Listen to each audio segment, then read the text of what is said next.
This is the Daily Tech News for Thursday, June 5th, 2025. We tell you what you need to know, follow up on the context of those stories, and help each other understand.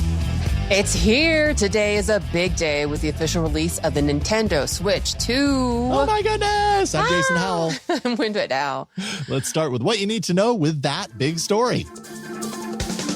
Because let's not dance around it. Today is all about the Nintendo Switch 2. We've been waiting. People have been frothing at the mouth. Incredibly high demand everywhere. Buyers around the globe waiting in lines at midnight, 12:01 to be exact, to get their hands on the console. And, pre-orders sold out in minutes. People got in the stores. They did their dance. It was mayhem, but awesomeness. Analysts do expect Nintendo to sell 15 to 20 million units in the first year, not the first day, but in the first year. So what we experienced in the last 12 hours, let's say, is only the beginning. Early hands-on experiences have been revealed online, some quirks and some issues in those. There's one teardown posted by Pro Modding on YouTube that shows that the Switch 2 is reasonably easy to disassemble. It features a custom NVIDIA processor inside, better attaching Joy-Cons. But the kickstand, a little flimsy, internally has a lot of paste, I love that word, which, could signal some challenges for repairability. That's also similarly the case with the original Switch. So, the paste, continues to exist, I guess.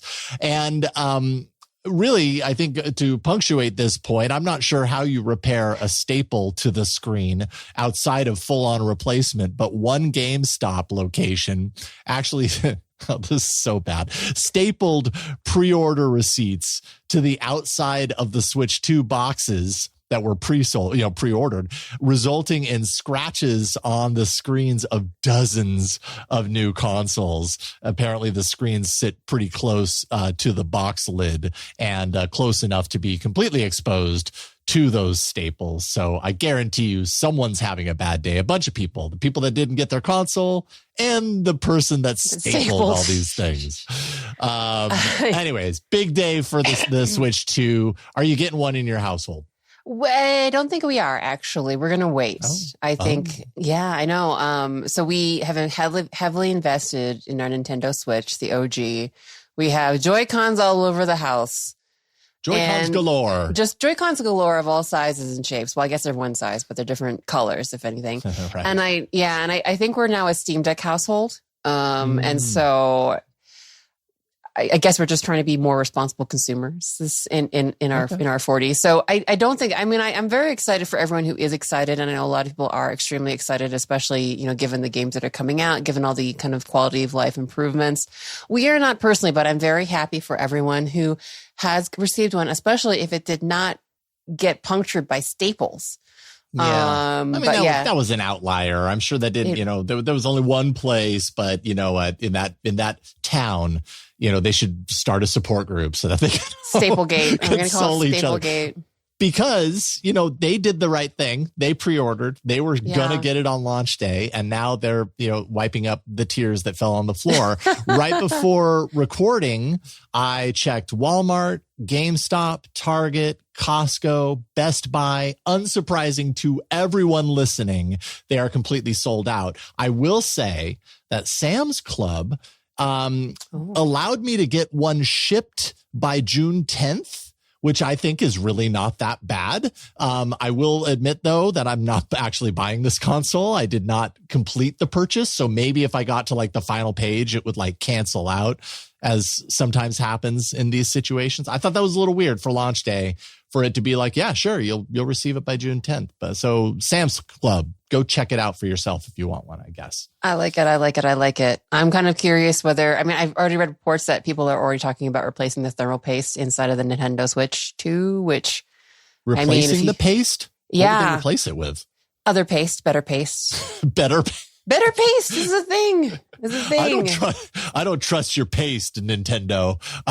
I roll with my own paste. There is a cornucopia of thermal pastes out there, and of course, your mileage might vary on the quality with which you will be willing to let sit upon your precious CPUs or GPUs. You ever have that CPUs. Experience where you say a word enough times and it stops sounding like a word? Yes. Right is now, it like the paste? Is doing that to me. Paste. Yeah. What a weird word, isn't it?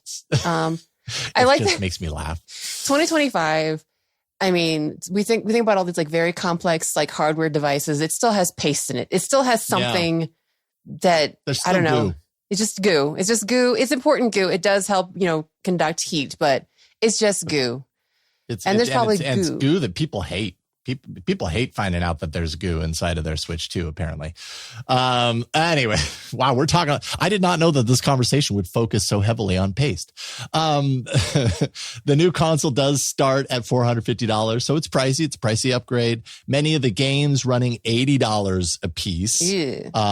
Mario Kart World, kind of the open world version of Mario Kart, which I am authentically curious to play, I imagine is one of those higher cost games, but you can get it bundled with your machine. So, look for that. I'm sure that there are plenty of people, some listening to this very podcast, who were up at the stroke of midnight, who got their Mario Kart World game and are listening to this through bleary eyes because they stayed up all night playing their new amazing game. I'm happy to know that there is technology that gets people so excited that they want to wait out in line. That feels so 15 years ago, and we need like good tech news stories like this. Absolutely. No, right for now. Sure. So I'm so happy for all my Nintendo fans. We have kind of picked a side of the fence, or not a fence, like an octagon or something in regards to portable handhelds, but I'm extremely happy. And I hope everyone enjoys their Switch 2s. And yeah. Let us know. Yeah. Let us know what you think. If you are one of those lucky individuals who got one, you can send us an email, feedback@dailytechnewsshow.com. We'll include it in a future episode. Well, DTNS is made possible by you, the listener. We want to thank Michelle Sergiu, Kirk Stephenson, Miranda Janelle, and Russell Backer. Thank you, guys. Yeah. You're awesome, all four of you. There is more we need to know today, so let's get to the briefs. Well, OnePlus unveiled the Pad 3, a $700 Android tablet that's set to hit the U.S. on July 8th. It's less than 6 millimeters thick with a 13.2-inch LCD display driven inside by a Qualcomm Snapdragon 8 Elite chipset. It promises 17 hours of battery life and offers accessories like a $200 keyboard and a $50 folio case. The new pad is $150 more than the previous model, which OnePlus says is due to its larger screen, as well as market uncertainties like the T-word, tariffs. Oh, yeah. Tariffs. I had to include that word in there. Sorry about that. It's okay, but I mean, it's the truth. It's the true truth. Yeah, if you were wondering how thin this tablet is, it's about the thinness of the Galaxy S25 Ultra, just FYI, which I happen to have in my hands. Oh, sorry, not the Ultra. Sorry, as the Edge, which I have in my hands, which is a pretty thin drink of water, for what it's worth. We like our tablets to be thin and wafery, and this tablet looks like a really nice tablet. I hope someday to be able to play around with it. I'm always happy to hear something that's available in the U.S. because I feel like oftentimes we talk about things that are wonderful but not available here, but this one will be available here. I do wonder about a $200 keyboard accessory. I mean, a $200 will get you a fancy enthusiast keyboard, a nice, half a decent one, but that's a lot for a keyboard accessory. I guess if you're using it for productivity, it's worth it. Look, it's not just a keyboard. It's a smart keyboard. Okay. It's really smart, and there's no paste to be found. A challenge accepted. Someone crack that $200 keyboard open and let us know if there's any paste in there. Let us know what kind of paste you find. Is it the good kind that you brought to the party, or is it their horrible paste? Reddit filed a lawsuit against Anthropic, saying the company illegally scraped Reddit's content to train its AI models without permission or compensation. The complaint alleges that Anthropic's bots accessed Reddit's platform more than 100,000 times, despite repeated warnings to stop violating Reddit's terms. Now, the lawsuit accuses Anthropic of unfair competition, breach of Reddit's user agreement, and exploiting Reddit's archive for commercial gain. It has a very, very valuable archive when you're talking about human communication. Reddit's data set is really unique. Reddit is seeking financial damages along with an injunction against further data use. Anthropic, unsurprisingly, has denied Reddit's allegations and will, quote, defend ourselves vigorously with paste. That last part I put in there. Sorry, I couldn't resist. Oh, gosh. Okay. Well, I have a story, an update for you that doesn't involve paste, I don't think. Okay. But just to keep you up to speed on the Apple versus Epic case, a U.S. appeals court denied Apple's emergency request to issue a stay against enforcing Judge Gonzalez Rogers' order that Apple must let companies link out to alternate payment methods from their App Store apps. Apple, unsurprisingly, is still pursuing an appeal of the order, but it couldn't get it put on hold while the appeal is heard. So they got to let people do this while they continue their appeals process. But this is just one of those tennis matches that's going to go back and forth, and we're going to tell you about it every time it does. I mean, I'm not unhappy about the current. Wait, I don't know tennis terms. What? Yeah, current bat. 15. Love something. Oh my gosh. I'm so sorry, tennis Don't players. ask me. My kids, they swim and they play volleyball. If they were in tennis, I'd be much more in the know. Regulatory leaks reveal that Apple is preparing 2 new MagSafe chargers supporting the upcoming Qi 2.2 wireless charging standard, with a power output of up to 45 watts. That is nearly double the current 25 watt limit that you find on iPhone 16's MagSafe charger. So almost twice as fast wireless charging. That's awesome. The new standard enables up to 50 watt wireless charging speeds, just as a general idea of the standard itself, as well as offers improvements for magnetic alignment and charging efficiency. It's also fully backward compatible with older devices. So you can imagine the upcoming iPhone 17 might be the premier device, the premier smartphone in Apple's lineup to support this new standard. And I'm sure everyone can get behind nearly twice as fast wireless charging. That's awesome. Mm-hmm. Yes, please. Well, Volvo unveiled a new multi-adaptive safety belt system that's set to debut in its upcoming all-electric EX60 SUV. The new system uses real-time data from interior and exterior sensors to tailor seatbelt protection for each occupant, allowing the system to instantly adjust its force based on passenger height, weight, body shape, seating position, and specific details of a crash like speed and direction. The system will improve over time with over-the-air software updates as Volvo gathers more data. No more one-size-fits-all, at least that's the hope anyway, seatbelt approach. You're going to get like lots of adaptation and adjustments of seatbelts based on the situation, which sounds really freaking cool. Yeah, like in our Tesla, if I'm the one that unlocks the vehicle or comes near the driver's side door, the vehicle knows it, and everything, the seats and the mirrors and stuff like that all rotates and shifts to fit my preferences or my, kind of settings versus my wife. And so having that that type of intelligence integrate into something as critically important as seatbelt, because we're all different people with different body types. And so this makes a whole lot of sense. I love it. I think it's a really great idea, and kind of surprised we haven't seen something like this sooner. Yeah, I'm really excited. I mean, obviously, like as much as seatbelts are crucial, and please wear your seatbelts. I've heard some really weird stories about people not wearing seatbelts, but obviously sometimes seatbelts can also be the source of injuries just because, again, they're as they are now, they're very analog. And so they don't really necessarily fit anyone. But it sounds like the whole point of this system is to say, like, if you're a smaller person, to kind of adjust the load and the positioning so that you don't, for example, like get bruised ribs. And it even says stuff like, for if you're a larger person with more load, it'll, hold you in tighter just to, reduce any risk of head injury. I mean, all that sounds just absolutely amazing. Like, as you said, why didn't we have this ages ago? This makes too much sense. Because computers now are smarter than ages ago, I guess. I don't know. It'll be interesting. I'll be curious to see if other car makers do this sort of thing. Does it become as ubiquitous as electric windows? Because I do remember the time. I do remember the days of hand cranking those windows, and I wouldn't be bothered anymore. I mean, we all still do the gesture, right? When we want someone to roll down there. We know what it means. So we still do it, even though no one's done this in several decades. Yeah. Yeah. That's so true. Whack-em? Wake-em? I never know how to say this. Is it Whack-em? Whack-a-moles. Even though, I don't know. Yeah, Whack-a-moles. Okay. I'm just going to go with that. Whack-em has relaunched its Cintiq pen display tablets, a slimmer bezel-free design on these new models, higher 2K resolution, brighter, more color accurate screens, a faster 12 millisecond response times, all things that you really want out of a tablet display like this that you're using for art and all that kind of stuff. 2 size options available, one at 16 inches for $700, the other at 24 inches for $1,300. There's also an additional 24-inch version that also supports multi-finger gestures. That runs $1,500, so an extra $200 for that quality of life improvement. I have to say that's probably a pretty worth it to spend an extra $200 for that. The new Cintiqs come with, now I'm thinking maybe it's Cintiq. Anyways, come with a customizable Pro Pen 3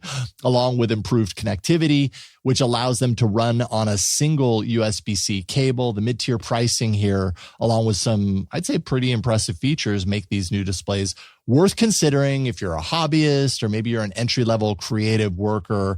You should definitely look these up.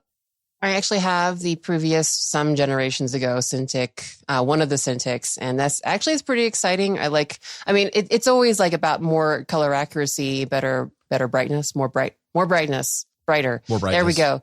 Brighter displays. I will say that the latency too. Yeah. Yeah, exactly. I will say that, and I looked at the store just to make sure that the form factor is a little bit different. If you have a current, Wacom. This is the thing about tech. I've seen all these names for decades and no one ever says them out loud. You never say them out loud. You never say them out loud. And so you start wondering when you're podcasting, how on earth do I say this? Am I insulting someone?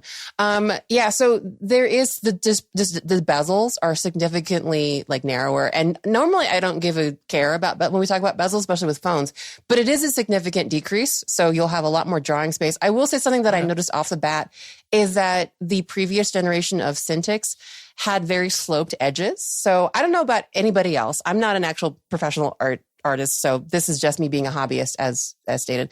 But the edges of the previous version had sloped sides, and it actually feels very nice to hold. It kind of makes me kind of like a little nostalgic for like the days you like kind of cuddle up with a sketchbook and you draw it. So like that has that nice feel to it. The new Cintiqs are very squared off. It actually kind of reminds me of like the current generation of phones. Sorry, always relating back to phones where everything's kind of like squared off and has edges to it. I don't know if that's a design trade-off to get the bezels down or whether that's just a new approach that they're going with these designs. But I don't know if you already own a Cintiq and you're thinking about this new, definitely from specs wise, like better version, the form factor is a little bit different. So take that into account. Maybe it's a bezel thing, but I don't know. It just really struck to me that they've kind of changed the way it looks quite a bit. So anyway. Yeah. Interesting. It's like in some situations we want the bezel. And I say we, to encompass the large amount of people that are either for or against everything in the world of technology. In other cases, we don't. So it's same with curved displays. So that's an interesting thing to point out.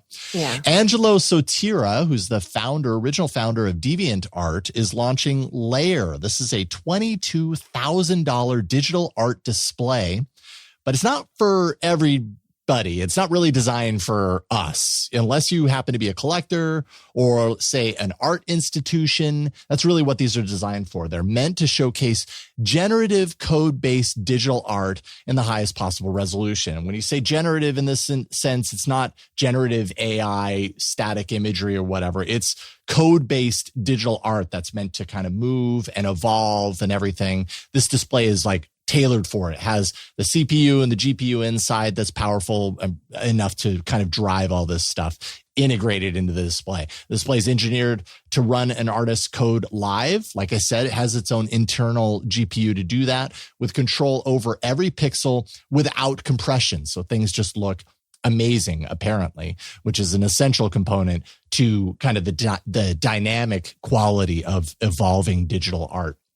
It's also designed to blend into spaces, kind of stay out of the way, not be the thing people are looking at, the technology, but the art that's on it. So Tira says no expense was spared in an effort to produce the absolute best frame for digital art in these kinds of settings, places like museums and that sort of stuff. So interesting stuff there. $22,000 display.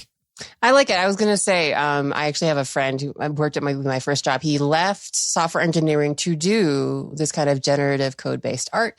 And he primarily did it, I think, in conjunction with musicians. So his generative code would actually take in like the sound waves and kind of like, I mean, and I guess not unlike a visualizer, but a little more, a lot more complex and a lot more interesting than kind of like, what you would used to get on Winamp and stuff. But that was his whole thing. And so I was like, oh, this is so exciting. But then I looked at the price tag and like, well, that's definitely more of a museum kind of installation kind of thing, not like an average. But it'd be so cool if you were the person that had that and you're like, check out my $22,000 display. Absolutely. It'd be cool. Wanna watch a Simpsons episode on it? Oh, God. Yeah. Uncompressed. Every pixel uncompressed. Every pixel. Yeah.